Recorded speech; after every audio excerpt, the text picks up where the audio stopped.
Much of this commitment comes from their appreciation for the great opportunities that they've had in their lives and which contributed so much to their own achievements. Their willingness to invest so much of themselves and to help others who may have been less fortunate speaks to their values, values that they have passed on to me and my sister, and which we in turn have endeavored and are continuing to endeavor to pass on to our children, who are teenagers now, so it's not so easy. My parents' work with student advocacy has been an important part of their efforts. My mother's been on the board for 10 years, and I know that this work is very important to her and that she's been an active and valuable member of the board. She and my dad have supported efforts to do even more to meet the needs of younger children. As a psychologist who works primarily with teenagers who have behavior, learning, and other developmental difficulties, I know the tremendous importance of having someone who can effectively act to get children what they need. I frequently tell my students that the most important thing a child, particularly those with special needs, can have is someone who can be a strong and successful advocate for them with the school system.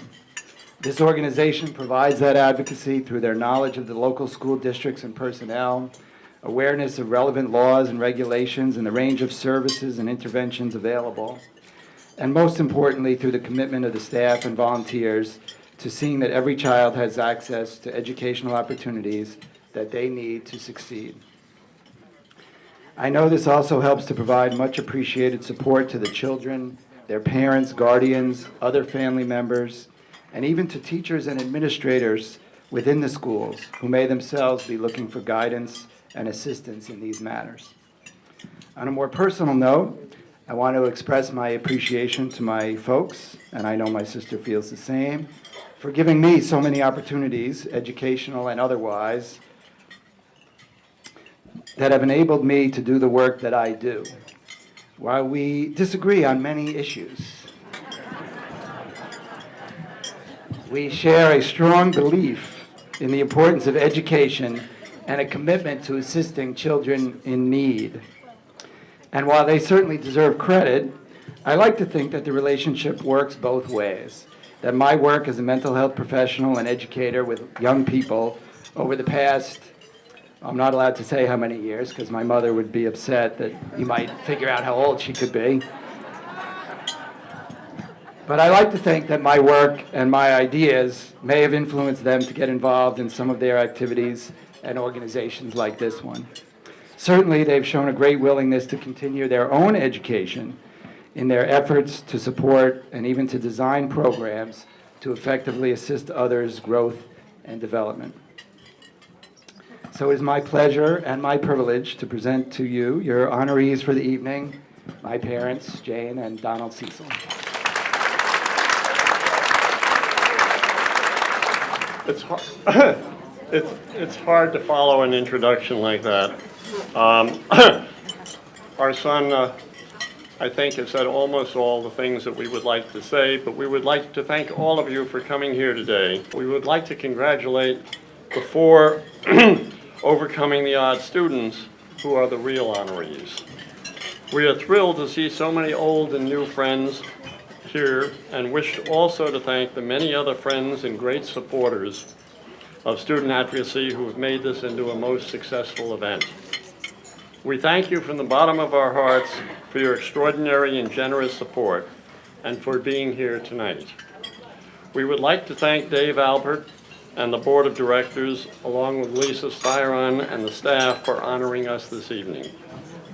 As many of you know, and as Alec just said, Jane has been on the board for over 10 years and devoted a lot of time and talent to helping all involved. Together, we've spent a good part of the last 40 years in the Westchester community providing opportunity to needing young people. Student advocacy has been in the forefront of helping families and students find solutions to their problems. Once again, we are most appreciative and humbled for being honored and doing what comes naturally. Thank you. Before I read from the script, I just want to say that I want to thank Karen and Dave Blumenthal because Janice and I are here because of them, and this is one of the most meaningful, heartfelt events that I've ever attended in my life. Each year it just gets better and better, and it's a real honor for me to be able to present Stephen Malone. And he's a remarkable young man, as you'll find out if you haven't met him already tonight. Someday you might see Stephen on television, perhaps rapping his own music. What you can't see is his heroic effort to stay positive and complete his education. So let me fill you in on the details so you can truly appreciate how Stephen has overcome the odds. Stephen and his two brothers were placed in foster care as very young children.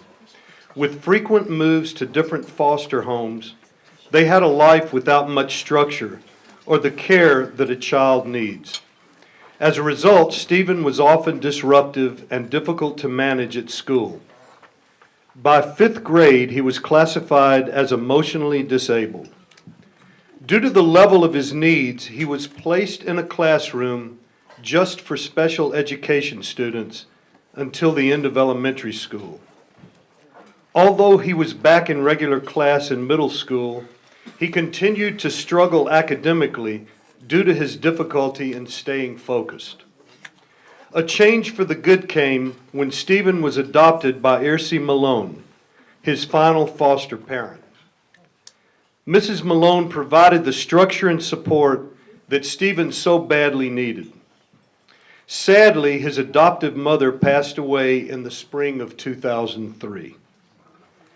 After a drawn-out custody battle, Stephen's adoptive sister took over, but she was quickly overwhelmed with 3 teenage boys, and their relationship became strained.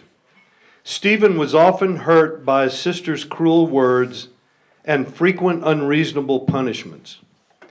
He tells of many nights spent sleeping in the unfinished basement as punishment for coming home late, and of times he was not allowed to eat food in the refrigerator without permission. Finally, when Stephen turned 18, he moved out and he's now on his own. This experience would leave many young people angry and unwilling to reach out for help, but not Stephen. Instead, he developed many long-term relationships with teachers and community members like the student athletes at Iona College, and then readily accepted their efforts to support him and provide a safe haven. Stephen has a wonderful ability to endear himself to others, and I found that out tonight when I met him. And it is this quality that has helped him survive. I just want to thank everybody for coming out tonight. I want to thank my friends, my family, everybody, for being there for me when it was real hard for me to focus and to do the right thing. And I know no matter what happened, they're still going to be by my side, and I love them all of them. Thank you. That I honor. Michael McHugh. What's about him? What can you say about him? Well, I talked to him a lot, and I found out a lot of people wanted to adopt him. So that's not too bad. There were 5 volunteers, as a matter of fact. But he's got a very nice father, who I met, and who's sitting there with kind of a crew cut. Michael didn't like the odds that he was faced with. He didn't want to overcome them. He wanted to change them. And he wanted to beat them. And he did. He had one thing that he set out to do, which was, and this is a quote, I hope, never let anyone tell you what you can't do. What you can't do. Now, life had dealt him something that a lot of us would have had a tremendous problem with. It's a very rare disease, but it affects your ability to walk. So Mike had to walk with arms. in order to walk around, and that makes it hard to go to school. In addition, the disease affects your speaking for reasons that they don't know, as they don't know a lot about a lot of these diseases that are rare. And that may not sound like very much, but when you speak to Mike, you realize how bright he really is and how much he has to give. But I don't know, he speaks pretty good now. I don't know what it was like when he went to school before he got any help. And the help that he needed was pretty limited because he didn't ask for a lot of help. He just needed two things. Get me to the school. I have a problem walking to the school. Now, if any of you have walked on ice without arms, like this, you might have slipped. I certainly slipped myself, but Mike could do that. He asked for help for his speaking, and he got that too, through whatever Student Advocacy calls the 504 program, which I know nothing about. But I do know that it helped Michael, and that's the most important thing. But I'm sure somebody in the staff knows what 504 stands for. So these physical challenges, they don't sound like much, but especially with speaking problems, other kids can make it difficult for you to kind of fit in. And Michael kind of took that on. And it was difficult for him because if you talk to him, he's extraordinarily bright. He's extraordinarily nice.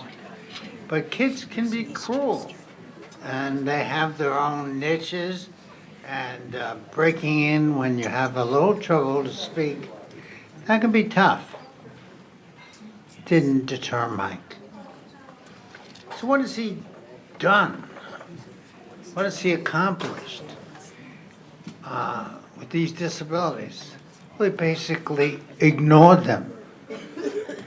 He said, I am not going to overcome the odds. I'm going to change them. I'm going to change them in my favor. Because, as I said before, never let anyone tell you what you can't do. And that was his motto.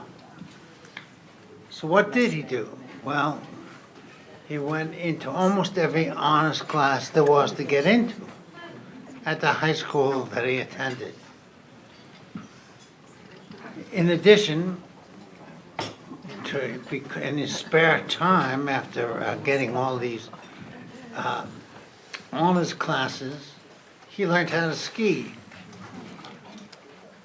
Well, it gets better.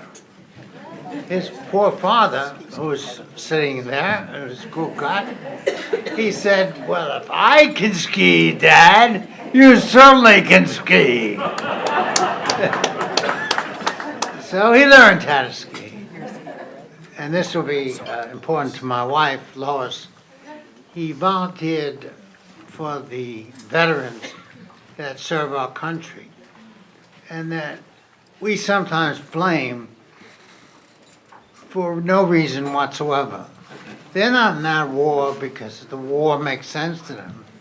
They're in a war because somebody either drafted them or they volunteered for it, but they didn't. And my secretary, who's not now serving over there, she certainly didn't volunteer. She never thought she was going to be fighting when she was a reserve. But he taught veterans who came back how to ski as well. And he turned the school in favor of himself. So that little niche that I told you he couldn't occupy, well, he was now the head of that niche. He was the head of almost every volunteer program they had, drama, and many, many others, too numerous to mention right now because it would embarrass him. Now,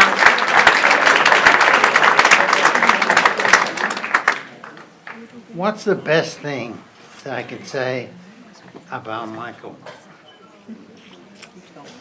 Well, I've introduced other people, obviously, and I don't know how to read from scripts, obviously.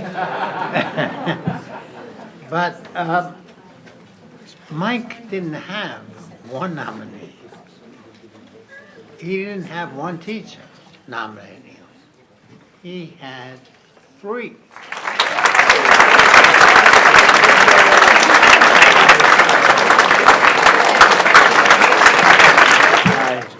First of all, I'd like to thank Ms. Siren, the Board of Directors, and the committee that nominated me for this award.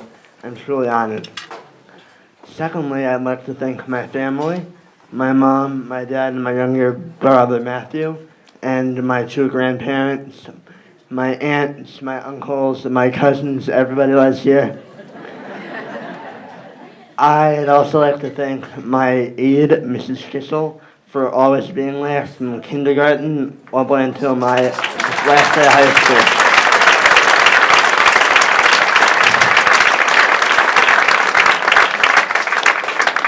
I'd also like to thank my teachers for giving me a solid educational foundation that I'll be able to build on for the rest of my life.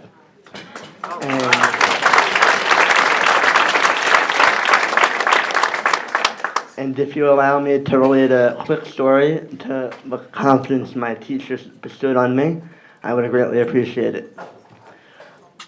This past December, I had the opportunity to attend a disabled ski camp in Colorado. And it was my first time out there. I was amazed by how big the mountains were. And I had a bit of trouble adapting to it. I was still a intermediate skier, barely able to make it down the mountain, yet when you add that altitude, I was falling 10 times coming down the slopes. But that second day, I had a coach come up to me and tell me that I've plateaued and I would never become a better skier.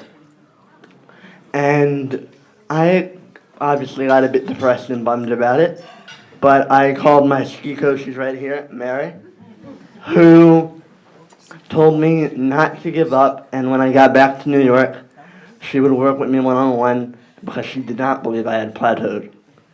And I got back to New York, and I worked my butt off, and she tortured me a bit too. And now I'm skiing double black diamond, expert trails down the mountain.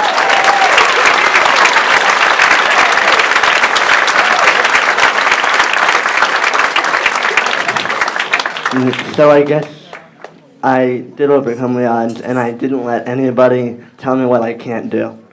Thank you very much.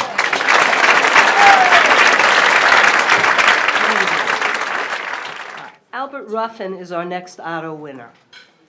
I'm particularly excited to introduce him because he is also one of Student Advocacy's clients. In fact, Albert was nominated by his advocate from Student Advocacy, Mary Ann Johnson, and his guidance counselor from Mount Vernon High School, Mrs. Bedone. Mrs. Bedone, Mary Ann, could you stand up so we can acknowledge you?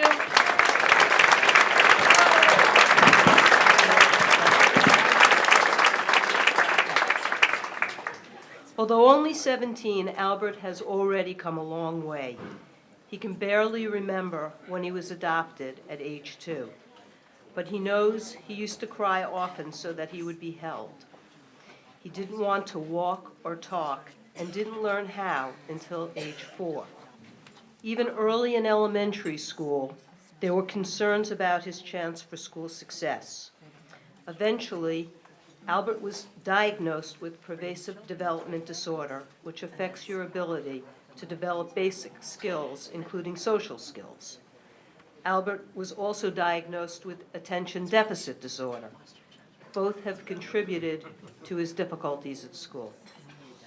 As a small child, Albert often cried at school when he couldn't do the work. As an older student, he simply left class and roamed the hallways when the work became too frustrating or when he could no longer pay attention. Although he was not disruptive, his inappropriate behavior frustrated staff, and sometimes other kids. Because of his difficulties with learning, Albert was placed in a basic learning class for students who are unable to earn a high school diploma. When Albert realized that he was not going to get a high school diploma, he decided to get help. As he explains, you have to make a decision. Do you really want to learn or just play around but know nothing? Albert chose to learn. He called student advocacy. That's very unusual. Very few students call us. And explained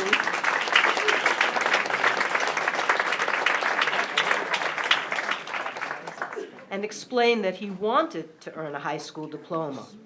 Although this is a very challenging goal for him, Albert was determined to try, even if he had to stay longer in school in order to reach his goal. With the help of his advocate, Mary Ann, Albert was moved into the alternative program at Mount Vernon High School in his junior year. There, he received a lot of one-on-one tutoring and weekly counseling. His classes are smaller, and he can work with a resource room teacher. Albert worked hard. He often pushed for additional work. He complained when he didn't have homework. That's crazy. And he had to work hard because although he did receive a lot of additional help in the alternative program, he still had to earn more high school credits and pass 5 Regents competency tests in order to earn a diploma. I'm happy to report that he is on target to graduate this June. And in fact, when I met him earlier on, he informed me that he is on the honor roll for this board.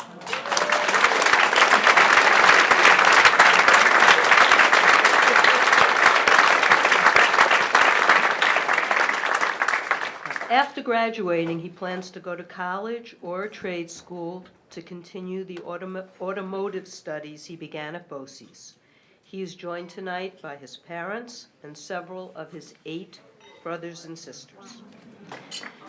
Albert certainly deserves this award, but he would also like to be remembered as a kind person, as evidenced by his volunteer work at Camp Minnesink and in his church. So tonight, I would like you to welcome a very kind young man, but also one who has overcome the odds. Albert?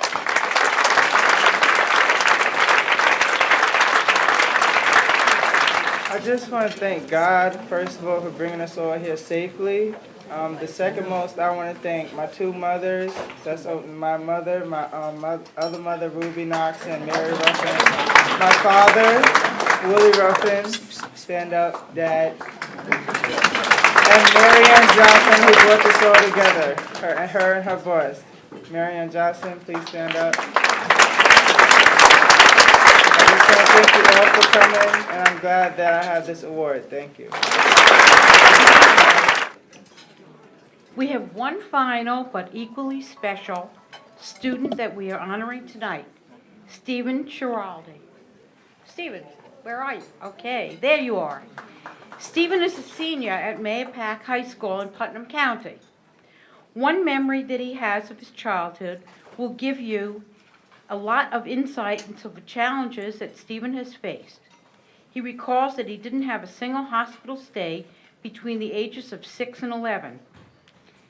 Stephen was born with spina bifida. This birth defect occurs when the spine of the fetus fails to close. Effects are different for each person. In Stephen's case, he has had his first surgery when he was 1 day old. Can you believe that? 1 day old. Since then, he has had 40 additional surgeries. After the most recent one just this past November, Stephen was bedridden for 3 months. As a result of this, Stephen uses a wheelchair and has to report to the nurse at school every day. Due to his surgeries, he has missed many days of school and is constantly making the transition from being in the hospital to attending school. Part of his recovery is to rebuild his strength so that he can attend school. Often he has to attend school while in tremendous pain. He has had to deal with the reaction of his peers to his disability. Still, Stephen, with all this, has been an excellent student, making up work and maintaining good grades in school. He said he's had the best school district with people who have been wonderful to him. One is the person who nominated him, his guidance counselor, Ms. Felder. Could you please stand up, Ms. Felder?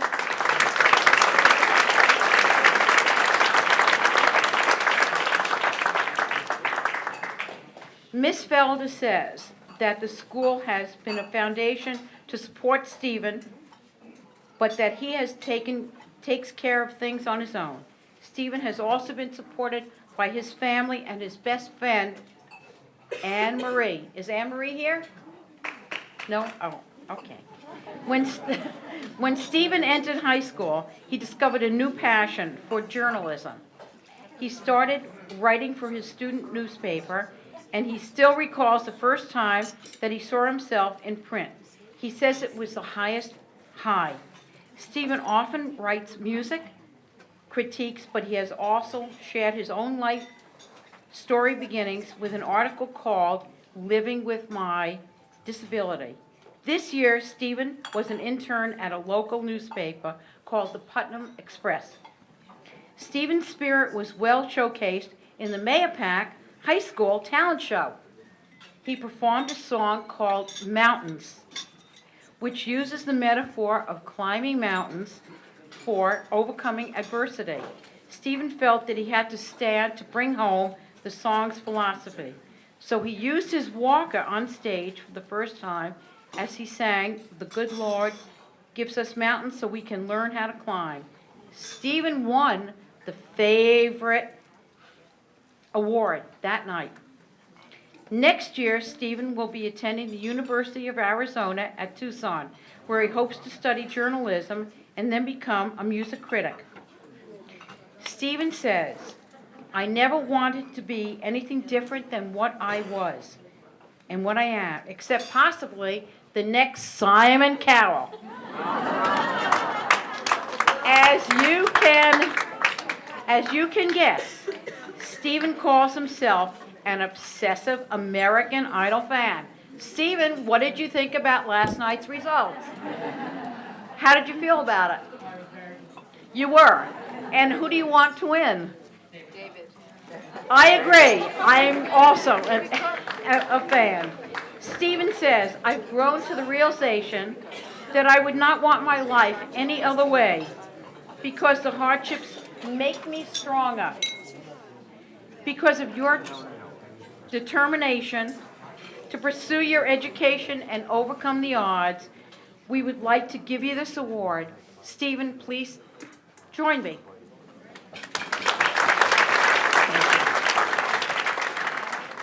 It's a very overwhelming experience for me. I truly believe that I have all the things that I have accomplished, I did because I needed to. I don't think I've overcome anything that was above and beyond what I absolutely just needed to do to survive. And I couldn't have done this without anybody sitting right over there. My parents, Ms. Felder, Mr. Hatt, I love you all.